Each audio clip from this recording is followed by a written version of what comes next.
ایک آدمی نے 99 قتل کیے بنی اسرائیل میں. پھر ایک عبادت گزار سے پوچھا 99 قتل ہو چکے ہیں، توبہ ہوگی کہ نہیں ہوگی؟ انہوں نے کہا اسے بھی قتل کر دیا. 100. پھر ایک عالم سے پوچھا 100 قتل کیے ہیں، توبہ ہوگی؟ کہ بیٹا کیوں نہیں ہوگی، لیکن ایک شرط ہے، توبہ پکی ہو. یہ شہر گندا ہے، یہ چھوڑ دے. وہ شہر نیک لوگوں کا ہے، وہاں جا کے آباد ہو جا. معاف کہنے کہ مجھے معافی مل جائے میں ہر چیز چھوڑ دوں گا. اپنا بوریا بستر اٹھایا اور چل پڑا. راستے میں موت آئی. جب موت نے جھٹکا دیا تو اس نے چھلانگ لگائی آگے کی طرف، تو وہ یوں گرا، یوں اس کے ہاتھ یوں اور پاؤں یوں گرا. تو اللہ تعالیٰ نے یہ قصہ ہم تک پہنچانے کے لیے دونوں فرشتوں کو چھٹی دے دی. جنت کا فرشتہ بھی آ گیا، دوزخ کا بھی آ گیا.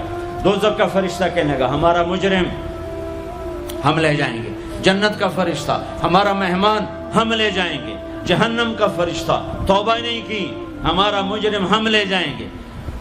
جنت کا فرشتہ ہمارا مہمان توبہ کر چکا ہے، گھر سے نکل پڑا ہے، ہم لے جائیں گے. جہنم کا فرشتہ ابھی اس بستی میں پہنچا نہیں ہے، ہمارا مجرم ہے. جنت کا فرشتہ پہنچنا ضروری نہیں ہے، نیت ضروری ہے. تو اللہ نے تیسرا فرشتہ بھیجا، جاؤ بھائی ان میں فیصلہ کرو. کیا فیصلہ کرو؟ یہ اس کی میت پڑی ہوئی ہے، یہ نیک لوگوں کی بستی ہے، یہ اس کی اپنی بستی ہے.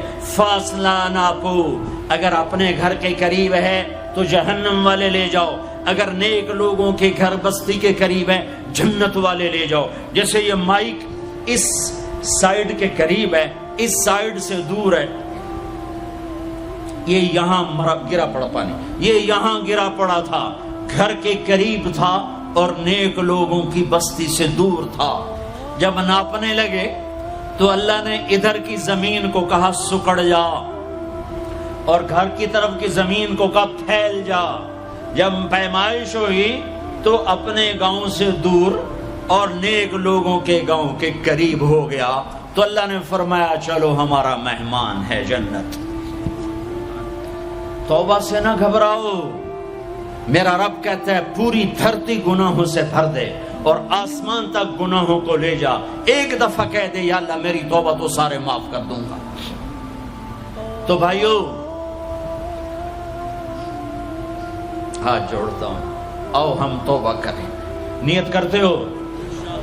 حکومتوں سے آس بھی ہٹا دو، گلا حکومتوں کا گلا بھی نہ کرو. اس سے کیا فائدہ ہوگا؟ ان پہ امید نہ لگاؤ کہ وہ اس قابل ہی نہیں. ہاں اس پہ آس لگاؤ جو شارک سے زیادہ قریب ہے. اس کو وسیلہ بناؤ جس کا وسیلہ رب موڑتا نہیں، کلمے کا جز بنایا ہوا ہے. معراج پہ جب آپ گئے تو آپ نے پوچھا یا اللہ ابراہیم آپ کے خلیل، موسیٰ آپ کے کلیم، داؤد کے لیے لوہا نرم، سلیمان کے لیے ہوا تابع اور عیسیٰ کے لیے مردہ زندہ، تو میرے لیے کیا ہے؟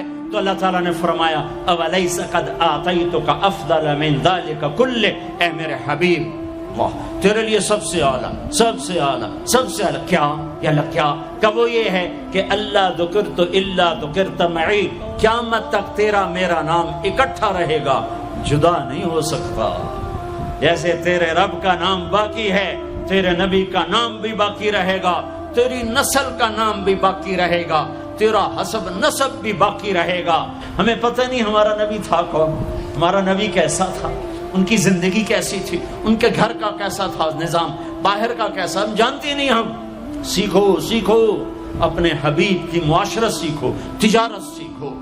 آپ طاقت میں آئے تو آپ نے کیا کیا، آپ تاجر بن کے آئے تو آپ نے کیا کیا، آپ خامن بنے تو آپ نے کیا کیا، آپ باپ بنے تو آپ نے کیا کیا، آپ جنگ میں آئے تو آپ نے کیا کیا، آپ نے ہتھیار اٹھائے تو آپ نے کیا کیا، آپ نے صلح کی تو آپ نے کیا کیا، آپ مسلح پر آئے تو آپ نے کیا کیا، آپ کی رات آئی تو آپ نے کیا کیا. سیکھو.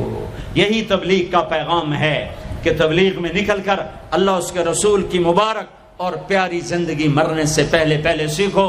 لیکن آج کی رات میں ایک ہاں میرے ساتھ کرو، آج توبہ کرو، آج توبہ کرو. کرتے ہو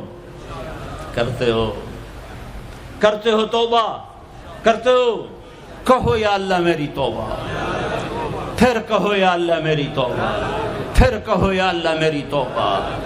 اب اگر تم نے دل سے کہی ہے اور اندر مسرات ہیں انہوں نے دل سے کہا ہے تو تمہیں مبارک ہو، تم سب ایسے ہو جیسے آج ماں کے پیٹ سے جنم لیا ہے، تمہارے سب گناہ معاف ہو گئے، اللہ خوش ہو گیا، فرشتے خوش ہو گئے، جنت سج دھج گئی، جنت کی حوریں تمہیں دیکھ دیکھ کے خوش ہو رہی ہیں۔ مجھے میرے رب کی عزت کی قسم، میں اس کی رحمت کے دعوے پر کہہ رہا ہوں، آج یہاں جتنا بڑے سے بڑا گناہگار بیٹھا ہے، میں دعویٰ کرتا ہوں اگر اس نے دل سے اس شرط کے ساتھ دل سے توبہ کی ہے تو جا تجھے مبارک ہے۔